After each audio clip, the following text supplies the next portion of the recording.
The God Bias, it is a new sermon series that we began last Sunday, and we are actually inviting all of you to be in the process of finishing this book project together. So thank you all, those of you who have communicated to read the actual manuscript. This afternoon, we'll be talking about chapter 1 of the book, Idolatry. And we'll be spending 2 Sundays. Today, we'll cover the first part, part 1. And next Sunday, we'll cover the second part, part 2. When you hear this story from the book of Acts, we are catching the story of the Apostle Paul and his missionary trips. And it's a city, Ephesus, which is in Asia Minor, modern-day Turkey. And we just read a portion where Apostle Paul is persuading people that God's made by hands, human hands, is not God's at all. And if you think about it, it doesn't really make sense, right? So you may be wondering, who is this Greek goddess Artemis? So to help you make connection to the passage, I'll just make a cultural reference, modern cultural reference that many of you might know. So, who knows the movie series called Hunger Games? Alright, most young people, right?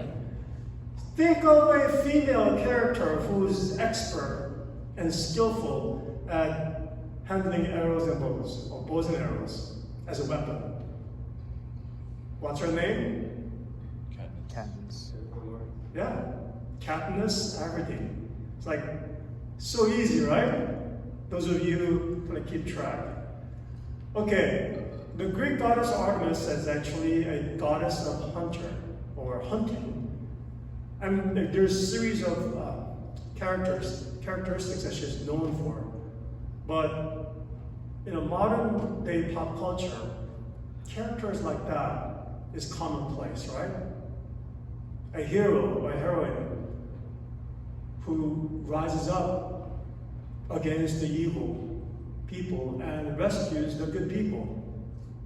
But that's the modern connection. But actually the goddess Artemis, if you actually do some study, she's worshipped as a god of fertility and prosperity and wealth. So it's a different picture if you think about historical goddess Artemis.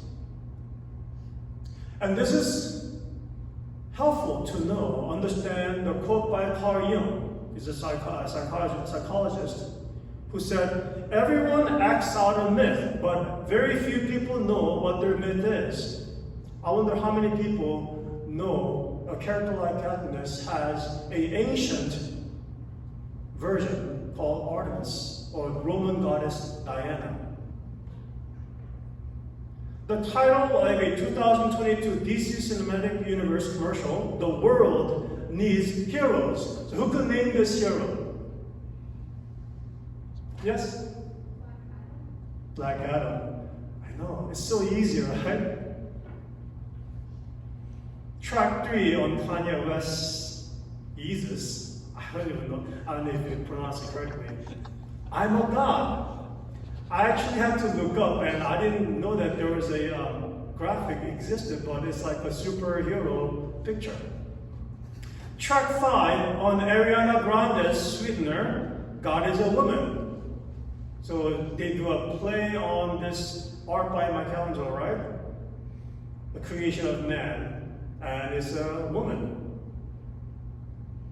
A slogan graffitied on a wall in Idolatry, London in the 60s. So I'm going to speak to the older folks in this room. Those of us who enjoyed youth culture back in the 60s and 70s, Clapton is God.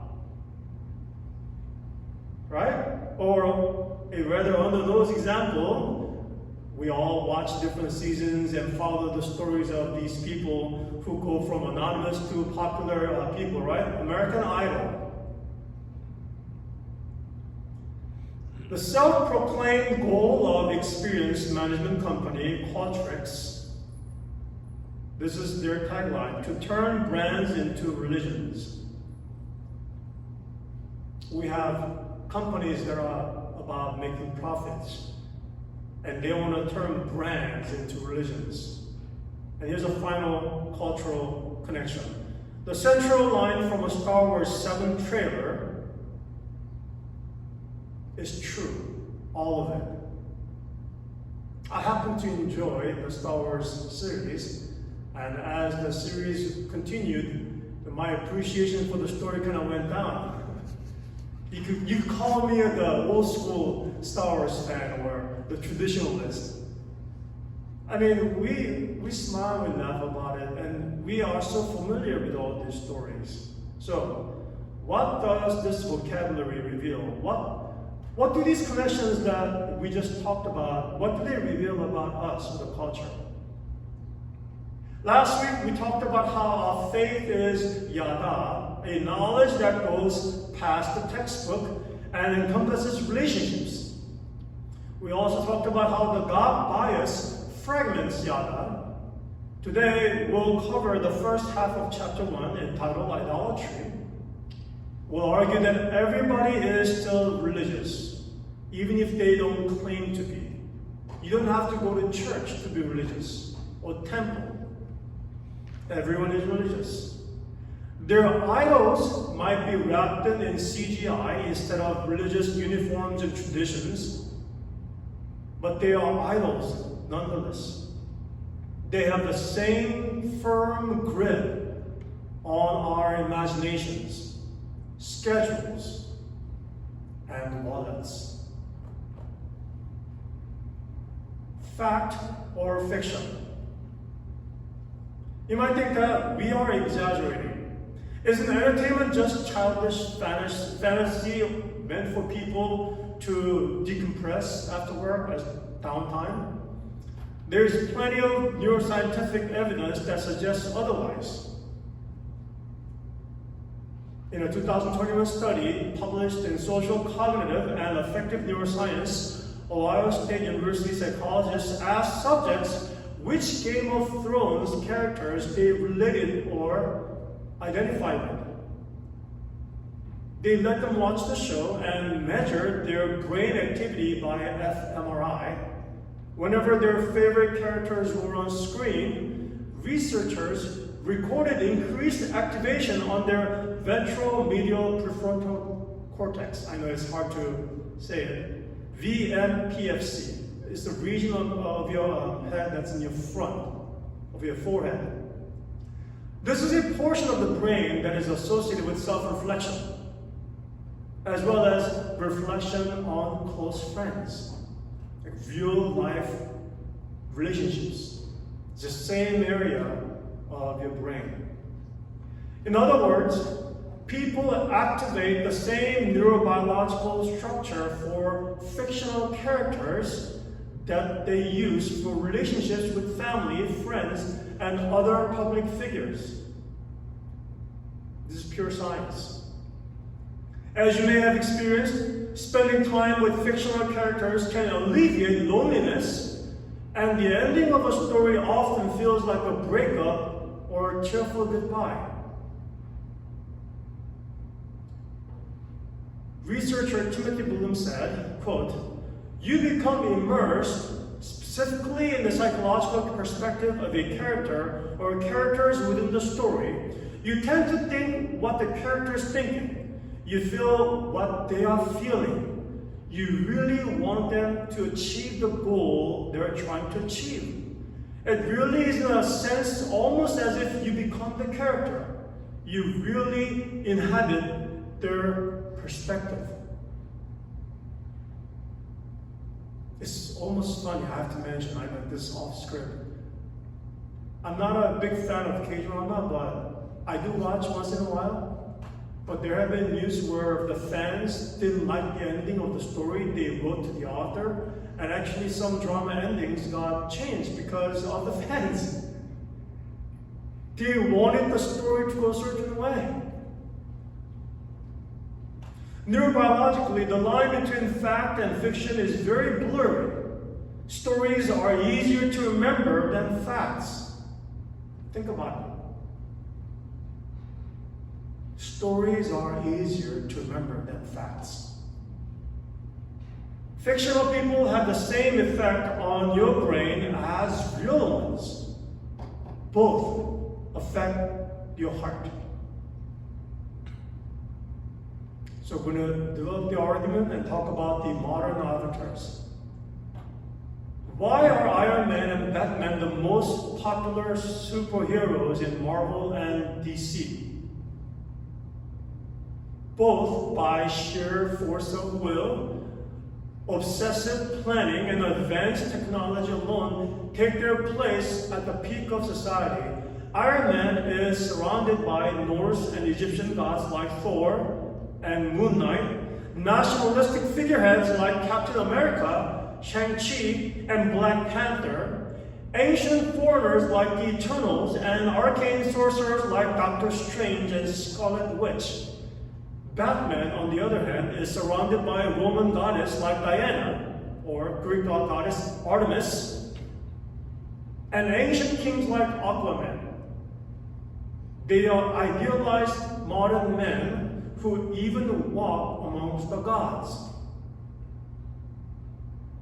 Christopher Nolan, the director of the much acclaimed Dark Knight trilogy, and I'm sure many people have watched the Oppenheimer, latest work of his.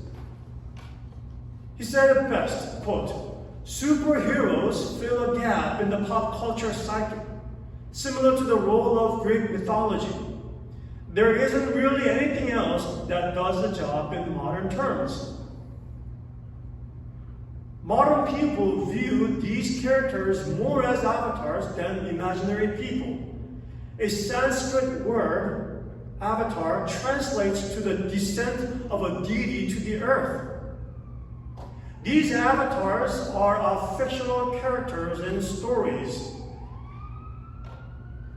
The descent of a deity refers to our values, what we imagine, what we idealize. The earth refers to reality. So when we watch stories, our body and soul identifies with these characters, and we try to incarnate their values.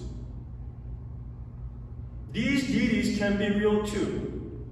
Nico, my co-author of the book, for example, envisions the musician he wants to be through guitarists like Julian Large. And actually, I was introduced to Julian through Nico's influence. In fact, Large has an album entitled Modern War. I remember attending a soccer game in Seattle. This is my story and my experience. And it was a ticket that my church member had. He had a season ticket, and he asked me, "Pastor Sam, would you like to go watch a soccer game, Seattle Sounders?" And I said, "Okay." And he had a season pass ticket in the fan section. And I realized that it is actually a worship service. I stood throughout the whole game, not only 90 minutes before and after. It was intense. Nobody sat down. If you sat down, then you're not a fan.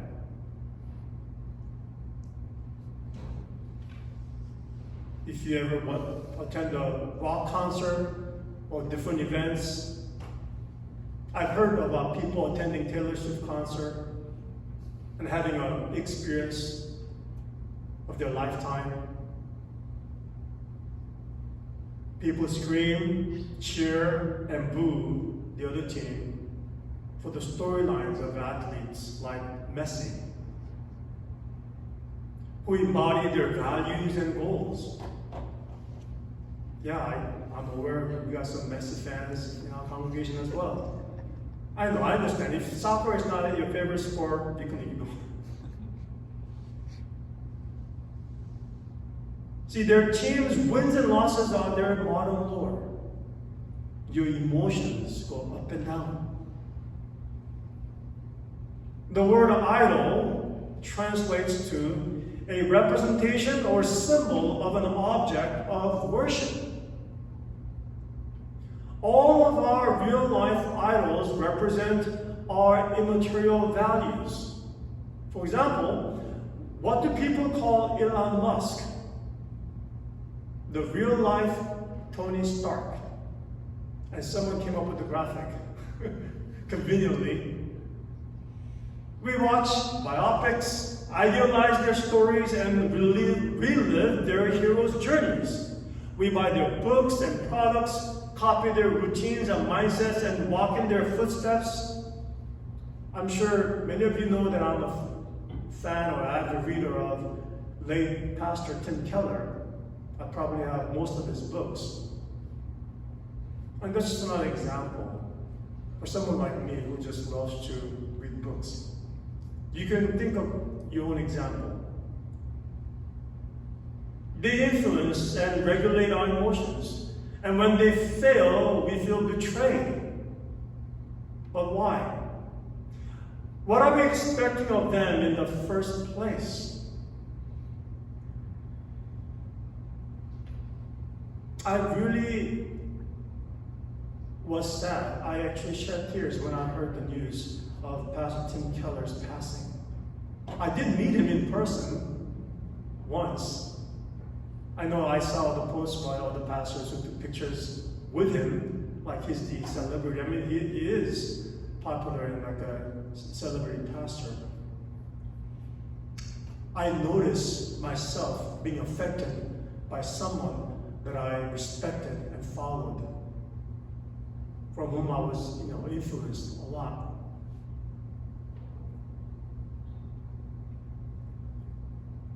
It's what Joseph Campbell called the hero cycle of the modern age. We observe stories and then we try to embody them. Stories are the language of the human soul, more so than scientific thought. All storytelling is religious. Entertainment and celebrity fulfill the role that religion once did in society. Think of your heroes. Think of people that you look up to. Why do their moral failures disappoint you? Or why do you feel betrayed? Especially if the people that you look up to have never met you or do not know you at all. Only you know about them, but they don't know who you are. You see the dynamic of idolatry. So we'll talk about this real world life fantasy world, yesterday, tomorrow, and fantasy. So what does worship look like today? A little plaque at the entrance of Disneyland says it best. I don't know how many of you actually noticed this bridge. It's actually the railroad, and you walk under this bridge to go into the Disneyland. I actually noticed this at the first couple of visits. When we moved to Southern California, actually we had an annual pass for our family to go, and that really actually made me think about this. It says, here you leave today and enter the world of yesterday, tomorrow, and fantasy. Religious or not, people of all ages follow idolatry through immersion. And Disneyland is a very good, easy, local example of what immersion looks like. They saturate their five senses with their stories and characters. For example, Disneyland is run like a stage, from its backstage maintenance areas to cast member employees. My nephew actually worked at the city hall, so this is something that I'm very familiar with because he explained to me how the whole theme park operates. Attendees pay ever-increasing prices to walk amongst the characters they know and love, embodied through costumes and makeup. My nephew told me that if you play one of the princesses, you cannot even tell that to your family or friends because it's a top secret. Because they want to make sure that your friend is being the princess in a parade. Nobody knows. When Nico and I hear stories of people who love Disneyland, it turns out that they're not little children, but they're mostly Disney adults.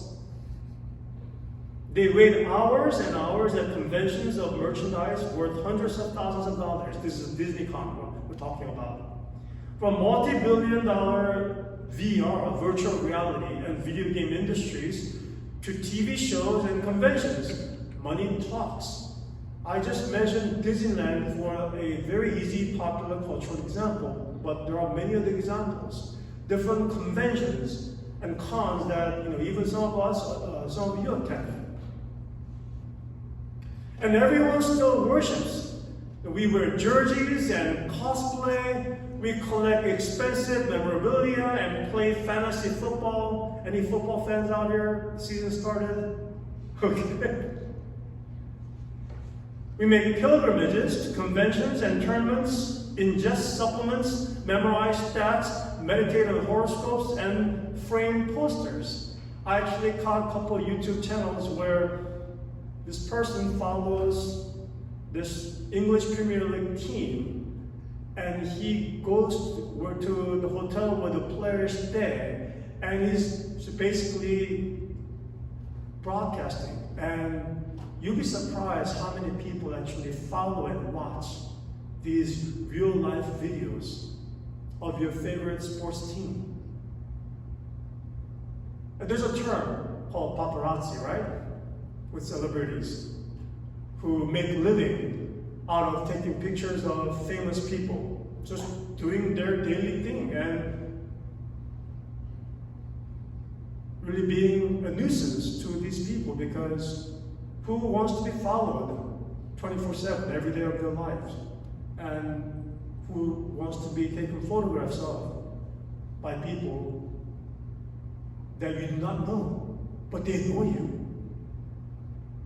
That's the dynamic of idolatry, or idolatrous society.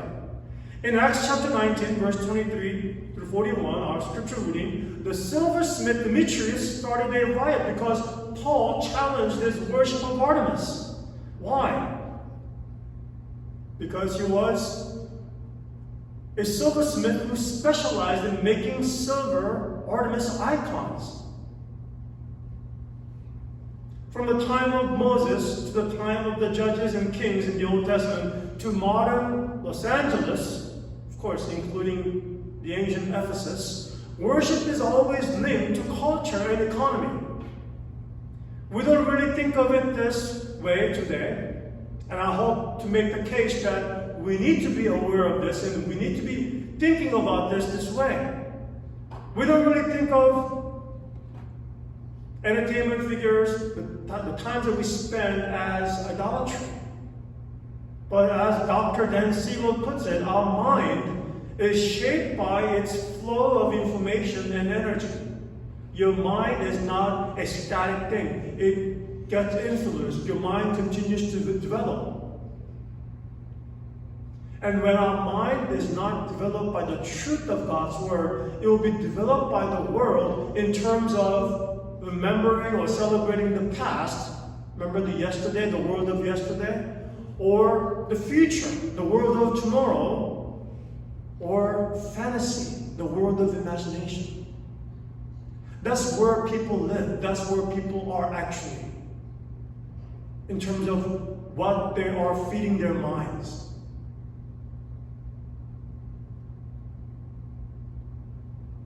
If knowledge and theology is yada, knowledge, to know according to the Bible in the Old Testament, knowledge is primarily based in relationships. Then worship is primarily marked not by what you physically bow to, whether it's a Buddha statue or the pictures of your ancestors, but what you spend time and energy on. Everyone who had a time and energy flow is a worshiper. The question is, what do you worship? Companies know this. Take it from experience management company Qualtrics, which I mentioned earlier, who aims, listen to this quote, to turn customers into fanatics, employees into ambassadors, products into obsessions, and brands into religions.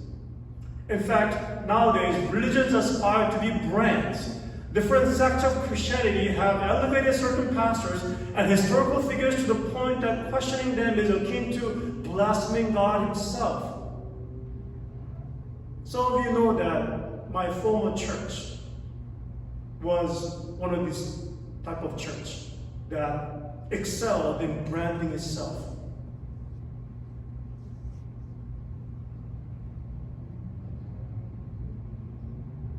And from the awe-inspiring cathedrals in Europe to the country concerts of modern evangelicalism, and even the origin coffee in the lobby, much of religious structure is just like Disneyland.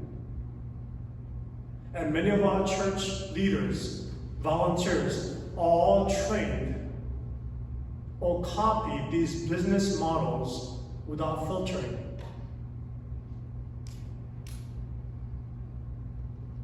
My friends, brothers and sisters, we are past the information age. We are in the immersion age. Corporations, churches, and consumers alike immerse themselves into idols and stories. And they're not just worrying for your wallets, your attention, your time, and your money. They are worrying for your worship. It is a spiritual battle. The God of the age, the God of the air, the God of this world wants to capture the attention of your heart.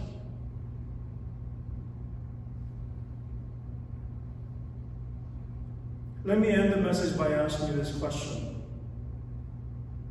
Who do you worship? Who are you really worshiping?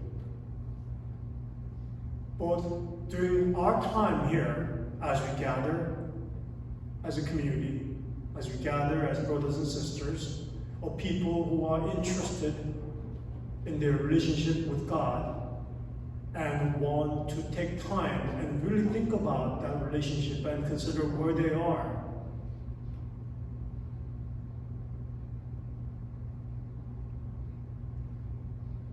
To the rest of today and throughout the week, when you go to work, when you're at home, when you're driving, who do you worship? So how does this change of our perspective of how we view religion and worship? Media psychologist Nancy Merrimer warns consumers. So even the world recognizes relationship and how unhealthy it can be, and this is what she says, quote, "I caution viewers to view mindfully so that they are aware of their biological and emotional responses to anything or any hero they view, whether it is in the news or crime show. Know when to engage and when to step back and watch from a distance, especially if your favorite character is on an emotional roller coaster and is taking you with them. Decide what and who you want to influence you and make choices." We said as a church, we value meditating. Meditating means that we take our thoughts captive, that we are aware of what we're thinking, or we are aware of who or what is influencing us. This is why the second commandment in the Ten Commandments still matters today. What occupies your calendar, budget, and mind? Okay, I need to answer the second commandment. What does the second commandment say? You shall not worship God with an idol, with an image. Anything that you have made. Because gods that are made by our hands are not gods, right? Logically think, ask for yourself. If I make something and I call it God, is that a true God? But people in the ancient world, and the people even now, that's the nonsense that we fall for, that we believe in. And we get on this emotional roller coaster about the things and the people that we have no control over. While God patiently waits and invites you to respond to Him as a real person? What stories and heroes do you follow? And what are their values? What fills your phone gallery, social media feed, and internet history? What excites you? Is it food, experiences, or the opposite sex, or whoever the person that captures your fancy? It could be dogs, cats. That is your actual religion over your religious affiliation, whether you call yourself Christian or not.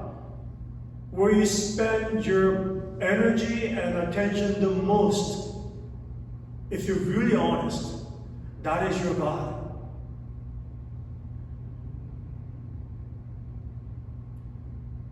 Is Jesus your number one?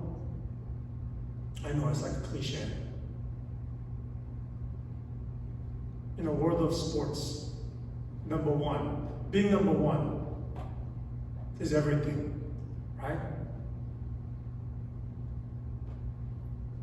Top class, world class. Where does Jesus rank?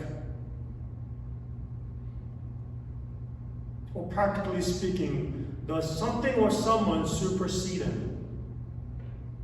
Is it yourself? Your significant partner, significant other? Your children? Your bank account? Your achievements? Your reputation?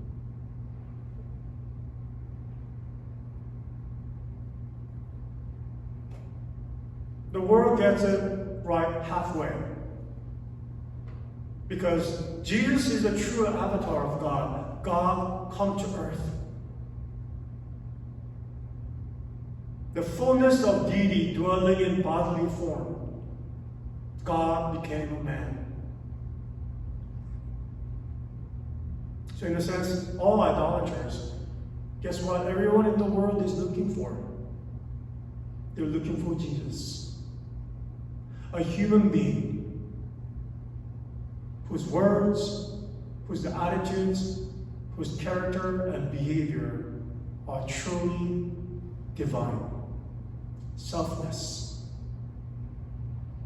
full of love, goodness, kindness, mercy, justice. That's the God we sang about, sang to. How will you worship Jesus differently as you and I understand this reality of idolatry in our hearts, in our lives, and in our society?